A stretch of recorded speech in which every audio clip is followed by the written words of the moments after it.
Hello students, welcome to my YouTube channel KS Tutorials. So we are studying class 6 NCERT chapter 6 of history, that is new ideas and questions. Okay, so new questions and ideas is the topic of today's chapter. So this is the religious movement of 600 BCs. Here we are going to study about Buddhism and Jainism. So I've given you a detailed explanation from NCERT book. I hope you have seen that video. Okay, so if you have any doubt, so you can comment me on comment box, or you can ask from me in comment box and I'll give you an answer. Okay, so I hope मैं जो ये short notes आपको देने जा रही हूँ तो उसके बाद तो कोई डाउट बचेगा नहीं, लेकिन फिर भी if there is any query so please ask from me. Okay, so let's start. मैंने यहाँ पे ये कुछ एनो डोमिनी के बारे में, डेट्स के बारे में बता दिया. बहुत से बच्चों को कन्फ्यूजन होती है. हालांकि मैंने अपनी जो फर्स्ट चैप्टर था हमारा, उसके शॉर्ट नोट्स में मैंने बताया, अच्छे से एक्सप्लेन किया, लेकिन फिर भी जैसे कुछ बच्चों को बहुत ज़्यादा डाउट्स रहते हैं कि डेट्स कैसे हम जाने, क्या जैसे 600 BC क्या है, 100 BC का क्या मतलब है, 500 AD का क्या मतलब है. तो मैंने उन बच्चों के लिए फिर से इसमें थोड़ा सा एक ना शॉर्ट डिटेल्स में दे दिया है ब्रीफली, कि आप मतलब समझ जाएं कि आखिर है क्या. तो डेट्स, क्योंकि हिस्ट्री में डेट्स बहुत ज़्यादा इंपॉर्टेंट होता है, और अगर आपको डेट्स की नॉलेज नहीं है तो हिस्ट्री में मतलब कैसे आप रिलेट कर पाएंगे कि हम किस चीज़ के बारे में या हम कितने साल पुरानी बात कर रहे हैं. ओके, सो यहाँ पे हम देखते हैं कि जो 2000 बेस पर अगर हम ले रहे हैं यहाँ पे, तो हमारा जो प्रेजेंट एरा है यहाँ पे एज़ पर NCERT बुक्स हम प्रेजेंट में 2000 की बात करते हैं. ओके, हमने जो कंसिडर किया है अपना बिफोर प्रेजेंट एरा, या अपना हमारा जो बेस ईयर हमने 2000 माना हुआ है as per NCERT books. Okay, तो अब 2000 यहाँ पे हमने कंसिडर किया है, रिटन है 2023, इट इज़ 2000. ओके, सो 2000, फिर 1000, 500 एंड 100 और 80. ओके, तो ये ज़ीरो जो एरा है ये हमारा एनो डोमिनी एरा है, जब जीसस क्राइस्ट का बर्थ हुआ था. और इससे पहले की जब बात करेंगे हम बिफोर क्राइस्ट एरा की, मतलब जीसस क्राइस्ट के पहले की बात हो रही है, तो वो बिफोर क्राइस्ट एरा है. जैसे अगर मैं बोलूँ 100 BC, 200 BC, 300 BC, तो इट मीन्स कि हम जीसस क्राइस्ट के बर्थ के पहले की बात कर रहे हैं. और जब अगर हम बोले 100 AD, 500 AD, 600 AD, तो इट मीन्स कि हम जीसस क्राइस्ट के बर्थ के बाद की बात करें. ओके, तो ये थी. अब यहाँ पे कुछ देख लीजिए कि एब्रीविएशंस देखते हैं हम. जैसे AD, तो AD इज़ एनो डोमिनी, ये लैटिन वर्ड है. BC means before Christ, BP means before present, CE that is common era, and BCE that is before common era. Okay, तो ये चीज़ें हैं हमारा ये common era, before common era. Okay, अगर अब हम बात करें, जैसे मैं एक एग्जांपल ले लेती हूँ. जैसे अगर आप लोगों से पूछा जाए कि 100 BC या 500 BC पूछे, और आज से अगर उसको देखें, आज से आप उसको कैलकुलेट करेंगे तो कैसे. तो अगर एग्जांपल के तौर पे हम ले लें, एग्जांपल पे अगर जैसे हमने ले लिया 500 BC, और अगर इसको आज से कैलकुलेट करते तो हमारा बेस ईयर क्या है 2000, तो इसको 2000 प्लस 500 कर दीजिए. तो मतलब हम कितने साल पुरानी बात कर रहे हैं, 2500 पुरानी बिफोर प्रेजेंट बात कर रहे हैं. Okay, I hope this is clear to everyone. अब तो कोई डाउट नहीं होगा इसमें. ठीक है, तो ये बहुत इजी भी है, लेकिन ये समझना बहुत इंपॉर्टेंट है हिस्ट्री में. अगर अब डेट्स नहीं कंफर्म है आपको कि कैसे क्या करें, कैसे जहाँ, अब भाई डेट्स ही नहीं इसमें पता चलेंगे, आपको समझ ही नहीं आएगा कि हम कितने साल पुरानी बात कर रहे हैं, तो फिर काफ़ी चीज़ें मिस आउट हो जाएंगी. Okay, so let's start the story of Buddhism. Buddha born in Kapilavastu. ओके, तो बुद्ध को जो थे उनका नाम था गौतम बुद्ध, सिद्धार्थ, उनका चाइल्डहुड नेम था सिद्धार्थ. वो कहाँ बॉर्न हुए थे, कपिलवस्तु लुम्बिनी, जो कि नेपाल में, वहाँ वो बॉर्न हुए थे. और बुद्धिज़्म को के फाउंडर थे गौतम बुद्ध, जो कि शाक्य मुनि थे, शाक्य क्लैन से थे वो. और ये कब की बात है, ये 2500 बिफोर प्रेजेंट की बात. देखो हमने क्या 500 BC होगा, और आज से अगर हमने इसको कैलकुलेट किया तो मीन्स 2500 बिफोर प्रेजेंट की बात है. ओके, तो सिद्धार्थ उनका चाइल्डहुड नेम था. और उनके फादर का क्या नाम था, शुद्धोधना. वो क्षत्रिय थे शाक्य क्लैन के, और वो क्षत्रिय थे शाक्य क्लैन के, वो राजा थे. तो मैंने वैसे भी बुद्ध की स्टोरी आपको बता ही दी है, तो मैं बार बार नहीं अब बताऊंगी, क्योंकि आप लोग वो चैप्टर अच्छे से अब डिटेल्ड में आप सुन लीजिए. मैं यहाँ पे शॉर्ट नोट्स में सिर्फ इम्पॉर्टेंट फैक्ट्स ही बताती हूँ, ताकि आपके कंपटीशन में हर तरह से मतलब बेनिफिट मिले. ओके, तो at Gaya the age of 35 years he got enlightenment on the bank of Niranjana river. Okay, तो गया में उनको 35 ईयर्स में, एट द एज ऑफ 35, जब वो 35 ईयर के थे तब उनको एनलाइटनमेंट मिल चुका था। और कहाँ पे उन्होंने लिया था? निरंजना रिवर के किनारे, जो कि एक पीपल ट्री के नीचे, जिसे हम बोधि ट्री भी कहते हैं। ओके, तो गया जो कि बिहार में, तो प्रेजेंटली इस प्लेस को बोध गया भी कहा जाता है। प्रेजेंट में आज के टाइम पे इसको बोध गया कहते हैं। और एनलाइटनमेंट, जब उनको बुद्ध को एनलाइटन मिल गया, सिद्धार्थ को जब एनलाइटनमेंट मिल गया तो उनको लोग बुद्ध कहने लगे। ओके, तो क्या बात मैंने बताया कि गया में, जो कि आज प्रेजेंट मतलब बिहार में है, वो 35 ईयर्स में उनको एनलाइटनमेंट मिल चुका था। और कहाँ मिला था? पीपल ट्री के अंडर, जो कि निरंजना रिवर के बैंक में। ओके, और अब इस ट्री को हम बोधि ट्री भी कहते हैं, और आज इस गया को बोध गया कहा जाता है, बोध गया के नाम से जाना जाता है। और जब सिद्धार्थ को एनलाइटनमेंट मिल गया, उनको निर्वाणा मिल गया, तो उनको लोग बुद्ध कहने लगे। फिर after Gaya he went to Sarnath Varanasi where he gave his first sermon. ठीक है, फिर गया के बाद वो सारनाथ, वाराणसी में सारनाथ में गए, वाराणसी के सारनाथ में गए, जहाँ पे उन्होंने अपनी पहली सरमन दी।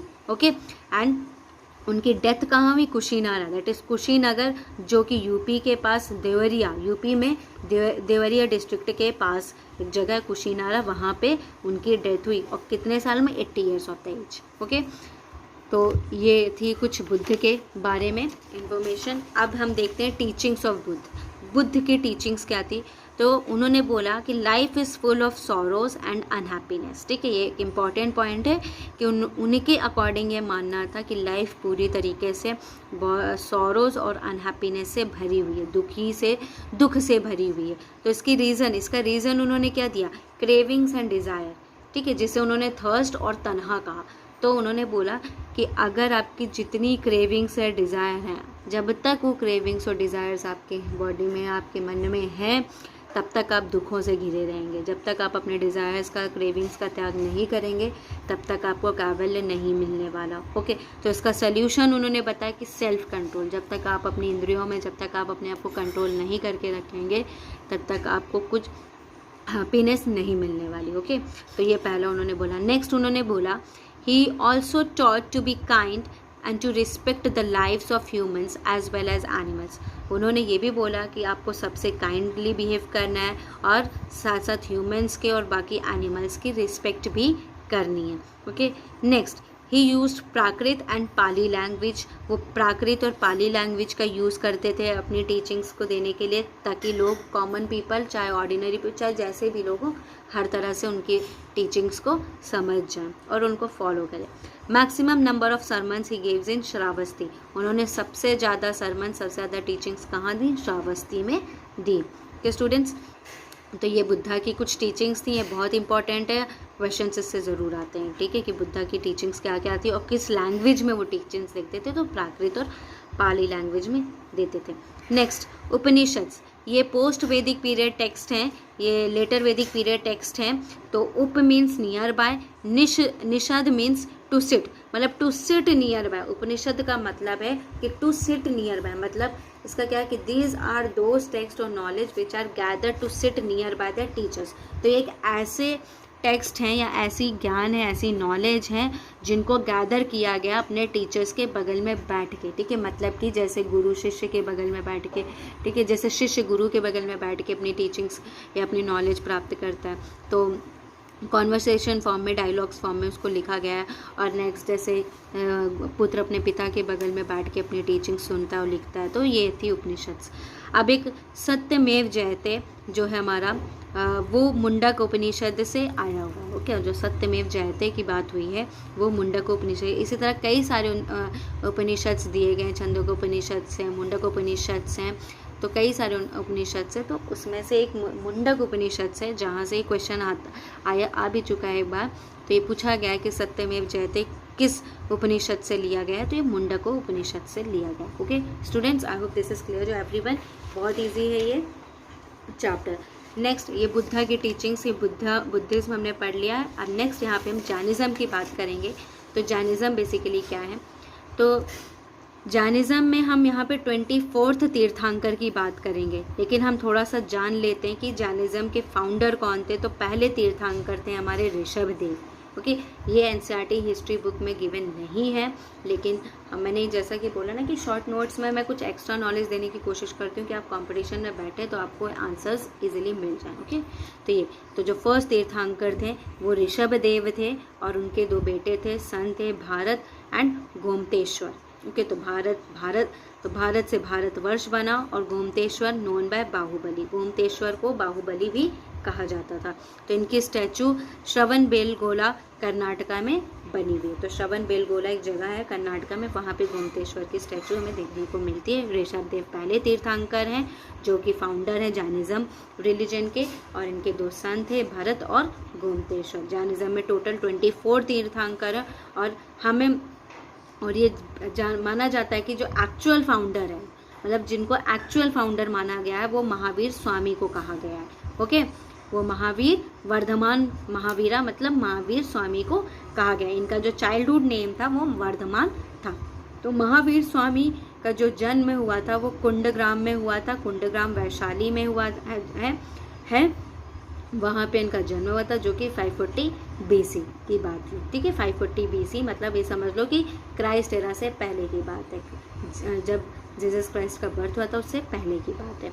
तो कुंडग्राम में वैशाली में महावीर स्वामी का जन्म हुआ था और उनका चाइल्डहुड नेम क्या है, वर्धमान।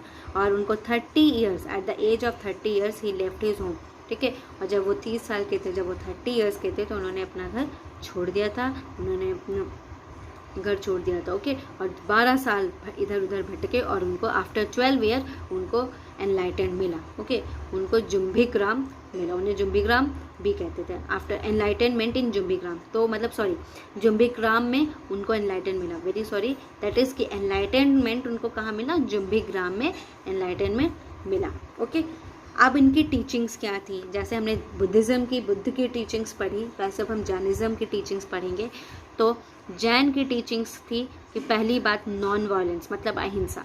उन्होंने सबसे पहले स्ट्रिक्टली बोला कि हमें नॉन वायलेंस नहीं करना है। ठीक है, हमें वायलेंस नहीं करना है, नॉन वायलेंस को उन्होंने फॉलो करने की बात की, अहिंसा को फॉलो करने की।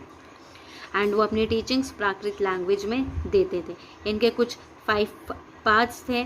पहली पार्ट था truth, second non violence, third non stealing, fourth non possession and fifth ब्रह्मचर्य। ओके, ये मैंने डिटेल्ड में आपको जब लेक्चर पढ़ाया है चैप्टर 6 एनसीईआरटी बुक से, तो उसमें अच्छे से एक्सप्लेन भी किया है इन 5 के बारे में, तो आप उससे देख लीजिएगा। ओके, तो ये truth, non violence, non stealing मतलब ट्रुथ हमें सत्य बोलना है, हमें अहिंसा नहीं करनी, हमें कभी चोरी नहीं करनी है। ठीक है, और ब्रह्मचर्य का जीवन जीना और नॉन पोजेशन। ठीक है, तो ये सारी चीज़ें उन्होंने 5 पार्ट्स उनकी बताई थी। Okay, next, businessman adopt this religion mostly. आप ये देखिए, ये इस रिलीजन में ये था कि हमें अहिंसा नहीं करनी है, साथ साथ हमें किसी भी इंसेक्ट को, चाहे वो छोटा से छोटा भी इंसेक्ट हो, उसको नहीं मारना। तो फार्मर्स ने तो इस को नहीं फॉलो किया क्योंकि उनके लिए बहुत स्ट्रिक्ट था, मतलब बहुत ज़्यादा हार्ड था, बहुत ज़्यादा डिफ़िकल्ट था, क्योंकि भाई वो अपनी क्रॉप्स को बचाने के लिए उनको पेस्ट्स को मारना ही था, पेस्टिसाइड्स वो डालना ही पड़ता था, तो इसलिए उन्होंने फॉलो नहीं किया। लेकिन ज़्यादातर ट्रेडर्स जो थे या बिजनेसमैन थे, उन्होंने इस जैनिज़्म रिलीजन को काफ़ी अडॉप्ट किया। ओके, काफ़ी लोगों ने इस चीज़ को, इस जैनिज़्म को अडॉप्ट किया, उनको फॉलो किया। तो 1500 years ago teachings of Jainism were scripted, Jain text are known as Agam. Okay, अब देखिए 2500 साल पहले की बात है जैनिज़्म की, और 1500 साल पहले इनकी टीचिंग्स स्क्रिप्ट की गई, लिखी गई। तो सोचो जनरेशन टू जनरेशन कितनी बातें चेंज हो गई होंगी। ठीक है, तो चीज़ें थी। अब जैन टेक्स्ट को क्या कहा गया, आगम, और आगम कहाँ लिखी गई, वल्लभी में, जो कि गुजरात में। Okay, I hope this is clear to everyone. अब जब आप मेरा जो लॉन्ग लेक्चर पढ़ेंगे ना, तो उसमें और उसके बाद ये जब शॉर्ट नोट्स देखेंगे तो पूरी तरह से चीज़ें आपको क्लियर हो जाएंगी। ओके, अब जैनिज़्म 300 BC में जैनिज़्म 2 पार्ट्स में डिवाइड हो गया, दैट इज श्वेतांबर्स एंड दिगंबर्स। तो श्वेतांबर्स जो थे वो वाइट क्लोथ्स पहनते थे, और दिगंबर्स जो कि क्लोथ्स नहीं पहनते थे। ओके, अब बात करते हैं हम संघ की, संघ क्लैन यूनियन की बात करते हैं। तो बुद्धिस्ट संघ बेसिकली, तो इनके जो संघ के जो रूल्स हैं ना, वो विनय पिटका बुक में लिखे गए थे। अब मैंने बताया था चैप्टर में भी लेक्चर के टाइम कि बुद्ध की 3 बुक्स थी त्रिपिटकास, एक सुत्त पिटका, विनय पिटका और अभिधम्म पिटका। तो सुत्त पिटका में क्या था, बुद्ध की टीचिंग्स लिखी गई थी। विनय पिटका में सारे रूल्स लिखे गए थे बुद्धिस्ट यूनियन के। और अभिधम्म पिटका में बायोग्राफीज लिखी गई थी मॉन्क्स की और एम्परर अशोका की। ओके, तो विनय पिटका बुक थी जिसमें रूल्स लिखे गए। इसमें मिनिमम एज क्या थी जो संघ को ज्वाइन कर सकता है, वो 15 ईयर्स थी मिनिमम एज इसकी, ठीक है। और संघ में एडमिशन लेने को क्या कहा गया, उपमहासंपदा। ओके, जो लोग एडमिशन लेते थे संघ में तो उसे क्या कहा गया, उपमहासंपदा। और यहाँ पे कोई कास्ट सिस्टम नहीं था, कोई भी आके ज्वाइन कर सकता था। यहाँ पे कोई कास्ट सिस्टम नहीं था, वुमेन हो चाहे किसी भी कास्ट का हो, यहाँ पे आके संघ को ज्वाइन कर सकता है। अब विहार और चैत्य क्या है, तो विहार जहाँ पे बुद्धिस्ट मॉन्क्स रहते थे, तो vihara is basically a residence of Buddhist monks and the chaitya is basically a place to worship in Buddhism. Okay, तो बुद्धिस्ट मॉन्क्स के रेजिडेंस है, उनके रहने की जगह को विहार कहा गया। ओके, तो उपनिषद, जाबालो उपनिषद, जहाँ से हमें आश्रम सिस्टम के बारे में पता चलता है। तो ब्रह्मचर्य को जो कौन ज्वाइन कर सकता था, 0 से 25 ईयर्स तक के लोग कर सकते थे। गृहस्थ आश्रम जो कि 25 से 50 ईयर्स तक के लोग ज्वाइन कर सकते थे। वनप्रस्थ आश्रम किसे कहा गया, 51 से 75 ईयर्स तक। और संन्यास किसे कहा गया, 76 से 100 ईयर्स तक। ओके, तो ब्रह्मचर्य जो था टाइम पीरियड वो 0 से 25 साल तक की बात कही गई। तो जो 0 से 25 साल तक थे एज उसे ब्रह्मचर्य एज कहा गया। गृहस्थ एज किसे कहा गई, 25 से 50 साल एज। और वनप्रस्थ आश्रम की जो एज कही गई 51 टू 75 ईयर्स।